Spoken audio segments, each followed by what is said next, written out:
आपका Saraswati group of colleges की YouTube channel पे आपका बहुत बहुत स्वागत करता हूँ।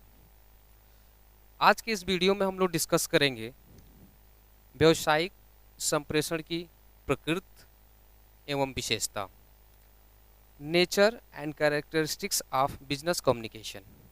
पूरे वीडियो में हम लोग यही डिस्कस करेंगे कि उसकी विशेषता क्या है और उसका नेचर क्या है। पिछले वीडियो में हम लोगों ने डिस्कस किया था व्यावसायिक संप्रेषण का अर्थ, व्यावसायिक संप्रेषण की परिभाषा, और उसी के क्रम में आज हम लोग इस टॉपिक को डिस्कस करेंगे। आइए इस टॉपिक को पूरा डिस्कस करते हैं कि व्यावसायिक संप्रेषण की विशेषता और प्रकृति क्या क्या है। पहला इसमें दिया है communication involves at least 2 person, यानी संप्रेषण में कम से कम 2 व्यक्ति होते हैं। पहला पॉइंट ये है आपका। दूसरा पॉइंट आपका है मैसेज इन मस्ट, इसमें संदेश अत्यंत आवश्यक होता है। दूसरा पॉइंट ये उसके कैरेक्टर है, इसके व्यावसायिक संप्रेषण के। तीसरा कैरेक्टर आपका है कम्युनिकेशन में बी रिटन एंड ओरल, जो संप्रेषण होता है वो लिखित, मौखिक स्वरूप में हो सकता है। यानी कहने का मतलब तीसरा इनका कैरेक्टर है बिजनेस संप्रेषण का कि संप्रेषण लिखित या मौखिक हो सकता है।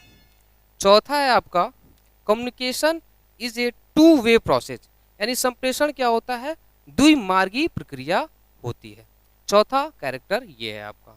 पांचवा कैरेक्टर आपका है नीड ऑफ प्रॉपर मीडियम, यानी संप्रेषण में उचित माध्यम की आवश्यकता। यानी विशेषता के अंतर्गत इन दोनों चीजों को, पांचों चीजों को क्या कर रखा गया है जो इसके प्रकृति भी है। ठीक है, आइए इसके होल डिस्कशन में हम लोग चलते हैं कि वास्तव में कम्युनिकेशन जो है वो कैसे विशेषता, 2 व्यक्ति हो सकते हैं, अत्यंत हो सकता है मैसेज, और लिखित या मौखिक हो सकता है। इन सभी चीजों को हम लोग होल डिस्कस में करें। ठीक है, चलिए देखिए यहाँ पे हम लोगों ने पहला पॉइंट हम लोगों ने पढ़ा संप्रेषण में कम से कम 2 व्यक्ति होते हैं। ठीक है, तो आइए पहले इसको समझते हैं कि कैसे 2 व्यक्ति होते हैं। संप्रेषण में कम से कम 2 व्यक्ति या एक संप्रेषक एक प्राप्तकर्ता होते हैं।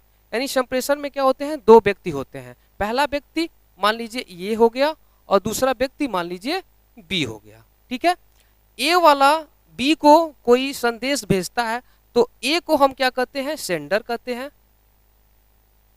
ठीक, दूसरे को बी जो प्राप्त करता है उसको हम क्या कहते हैं, रिसीवर कहते हैं। ठीक, यही यहाँ पे लिखा है संप्रेषण में कम से कम 2 व्यक्ति यथा एक संप्रेषक मतलब सेंडर, दूसरा प्राप्तकर्ता यानी रिसीवर होते हैं। ठीक है, संप्रेषण को संचारक व प्राप्तकर्ता को संप्रेषणग्राही कहते हैं।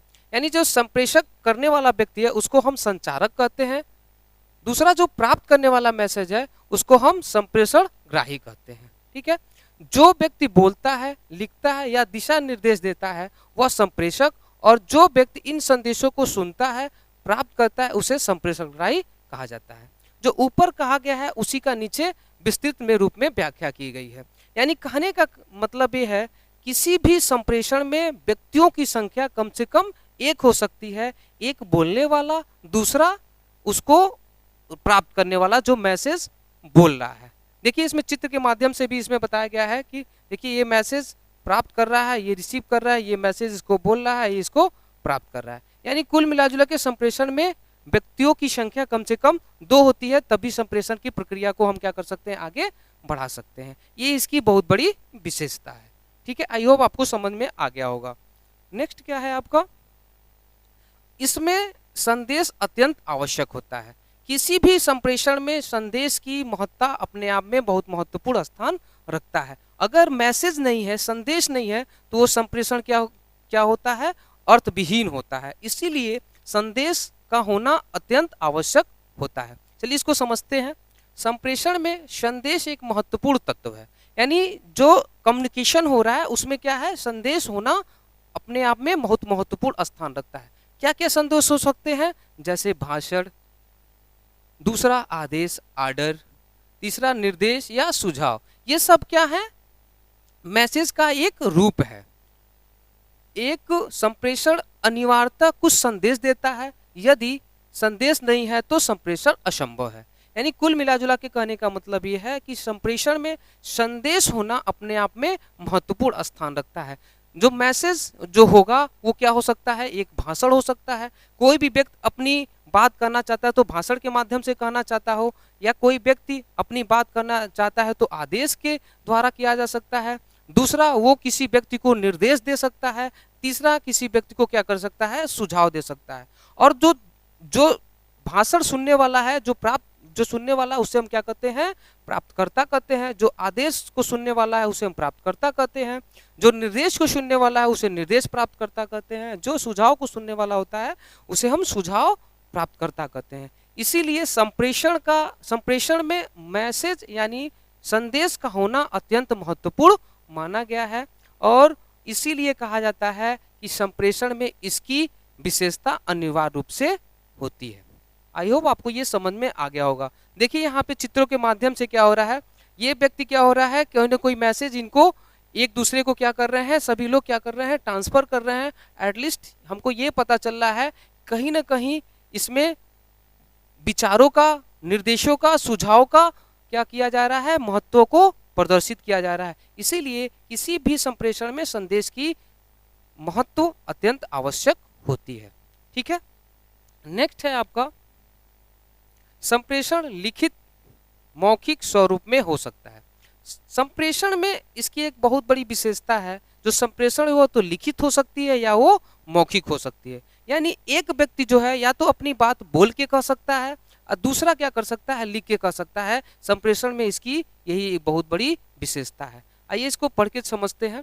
संप्रेषण समांतर बोलने, दूसरा लिखने के रूप में होता है। यानी कोई भी व्यक्ति अपनी बात किसी दूसरे को पहुंचाता है या बात करता है, या तो वो लिखित रूप हो सकता है या वो मौखिक हो सकता है। चलिए इसको समझते हैं कैसे।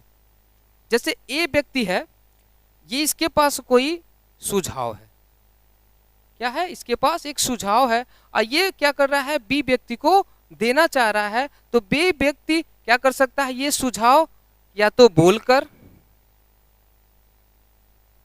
या इसे लिखकर कह सकता है। ठीक है, यानी कुल मिलाजुल कर कहने का मतलब है जो संप्रेषण जो प्रक्रिया है वो या तो लिख के हो सकती है या तो उसको बोल के किया जा सकता है। परंतु इसके अतिरिक्त इसमें ओठों, आंखों, हाथों का विक्षेप भी महत्वपूर्ण है। यानी जो भी व्यक्ति होता है अगर वो बोलता है तो उसमें उसके हाव भाव भी बहुत महत्वपूर्ण स्थान रखते हैं संप्रेषण में। वो हाव भाव जैसे ओठों को हिलाना, आंखों को मचकाना, ठीक है, हाथों का इशारा करना, इन सभी का भी प्रयोग संप्रेषण में क्या किया जाता है, रखा जाता है। इसीलिए कहा जा सकता है कि संप्रेषण या तो लिखित या तो मौखिक दोनों रूप में हो सकती है। ये अपने आप में बहुत बड़ी विशेषता है। ठीक है, आई होप आपको समझ में आ गया होगा कि संप्रेषण में लिखित और मौखिक की विशेषता अपने आप में अत्यंत आवश्यक है। ठीक है, नेक्स्ट है आपका संप्रेषण द्विमार्गी प्रक्रिया है। द्विमार्गी का मतलब समझने का प्रयास करते हैं। द्विमार्गी का मतलब होता है कि वो एक व्यक्ति किसी मैसेज को प्राप्त करता है और वही मैसेज जो प्राप्त करता है वही मैसेज क्या करता है, जो सेंडर होता है उसको ट्रांसफर करता है। इसे ही हम क्या कहते हैं, द्विमार्गी प्रक्रिया कहते हैं।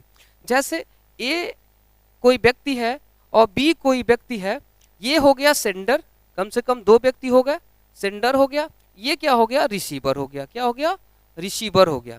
तो द्विमार्गी प्रक्रिया का मतलब है सेंडर कभी इनको मैसेज देगा तो ये प्राप्तकर्ता हो जाएंगे, ठीक है, कभी ये प्राप्तकर्ता सेंडर को देगा तो ये सेंडर हो जाएंगे बी, और ये क्या हो जाएंगे, प्राप्तकर्ता हो जाएंगे। तो इसीलिए इसको कहा जाता है संप्रेषण क्या होती है, द्विमार्गी प्रक्रिया होती है। यानी इसमें क्या होता है, एक व्यक्ति क्या करता है, अपनी बात किसी दूसरे व्यक्ति को आता है, वही दूसरा व्यक्ति जिसको जो सेंडर है उसको ट्रांसफर करता है। इसी प्रक्रिया को हम क्या कहते हैं, द्विमार्गी प्रक्रिया कहते हैं। आइए इसको पढ़ के फिर समझते हैं। संप्रेषण द्विमार्गी प्रक्रिया है क्योंकि इसके अंतर्गत सूचना प्रेषणकर्ता से सूचनाग्राही तक प्रतिपुष्टि के साथ प्रेषित होता है। ठीक है, प्रतिपुष्टि का मतलब होता है, इंग्लिश में इसे कहते हैं फीडबैक। यानी कोई सेंडर अपनी बात या भाव या विचार किसी व्यक्ति के पास यानी जो रिसीवर के पास भेजता है और रिसीवर सेंडर द्वारा कहे गए सभी शब्दों को अपने अंदर समाहित कर लेता है, उसको समझ लेता है, उसे ही हम क्या कहते हैं, फीडबैक कहते हैं। ठीक है, तो ये कह रहा है द्विमार्गीय प्रक्रिया है क्योंकि इसके अंतर्गत सूचना किसके द्वारा, संप्रेषण प्रेषणकर्ता के द्वारा, यानी जो प्रेषणकर्ता कौन हो गया, ये हो गया, सूचनाग्राही तक प्रतिपुष्टि के साथ प्रेषित किया जाता है। यानी जो सेंडर रिसीवर के पास मैसेज को सेंड करता है तो जो रिसीवर होता है उसकी प्रतिपुष्टि क्या करता है, उनके भाव उनको विचारों को अपने अंदर समाहित कर लेता है, उसे ही हम क्या कहते हैं, द्विमार्गी प्रक्रिया कहते हैं। ठीक है, जैसे यहाँ पे देख लीजिए, ये सेंडर हो गया, सेंडर इनको मैसेज किया और ये इनको मैसेज किए, फिर ये इनको मैसेज कीजिए। देखिए ये की मैसेज क्या हो रहा है, कहीं ना कहीं चारों तरफ घूम रहा है, इसे ही हम क्या कहते हैं, द्विमार्गी प्रक्रिया कहते हैं। ठीक है, आपको आई होप ये समझ में आ गया होगा कि इसकी एक बहुत बड़ी विशेषता होती है, किसकी, संप्रेषण में, संप्रेषण द्विमार्गी प्रक्रिया है। ठीक है, नेक्स्ट है आपका संप्रेषण में उचित माध्यम की आवश्यकता। ये अपने आप में बहुत महत्वपूर्ण स्थान रखता है। संप्रेषण में जो माध्यम होता है अपने आप में बहुत महत्वपूर्ण स्थान रखता है कि माध्यम का होना ही संप्रेषण की अनिवार्यता को बताता है। आइए इसको पहले समझते हैं क्या होता है। संप्रेषण के लिए माध्यम का चयन अत्यंत महत्वपूर्ण होता है। अगर संप्रेषण में अगर माध्यम का चुनाव हम अच्छे तरीके से नहीं करते हैं तो जो सेंडर होता है वो रिसीवर तक अपनी बात अच्छी तरीके से नहीं पहुंचा पाता है। इसीलिए संप्रेषण में माध्यम का चुनाव बहुत महत्वपूर्ण रूप से करना चाहिए। जैसे संबंधित संदेश के लिए उचित माध्यम का प्रयोग किया जाए जो संदेश की विषय वस्तु को मेल खाता हो। इस उद्देश्य की पूर्ति के लिए संदेश स्पष्ट और शुद्ध होना अनिवार्य है।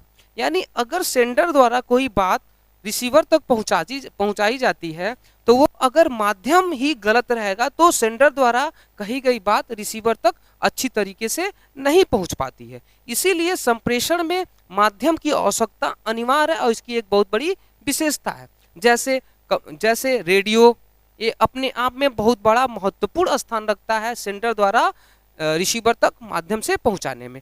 टेलीफोन हो गए, न्यूज़पेपर्स हो गए, सेलफोन्स हो गए, ठीक है, पत्र हो गए, टेलीविजन हो गए, मैगजीन्स हो गए, ये सभी ऐसे अत्यंत आवश्यक माध्यम हैं जो सेंडर के द्वारा रिसीवर तक पहुंचाने के, रिसीवर द्वारा जो भी संदेश प्राप्त करता है इन सभी के द्वारा उसको अच्छे से प्राप्त हो जाता है। ठीक है, तो आपको आई होप आपको समझ में आ गया होगा कि संप्रेषण में उचित माध्यम की आवश्यकता क्या क्या पड़ती है। तो संप्रेषण में अपने आप में एक बहुत बड़ी विशेषता रखती है। ठीक है, आपको विशेषता और नेचर के बारे में इस वीडियो में हम लोगों ने डिस्कस किया। ठीक है, और नेक्स्ट वीडियो में हम लोग डिस्कस करेंगे इसका ऑब्जेक्ट, यानी व्यावसायिक संप्रेषण के क्या इसके उद्देश्य हैं, क्या इसके लक्ष्य हैं। नेक्स्ट वीडियो में हम लोग पढ़ेंगे। अभी के लिए थैंक यू।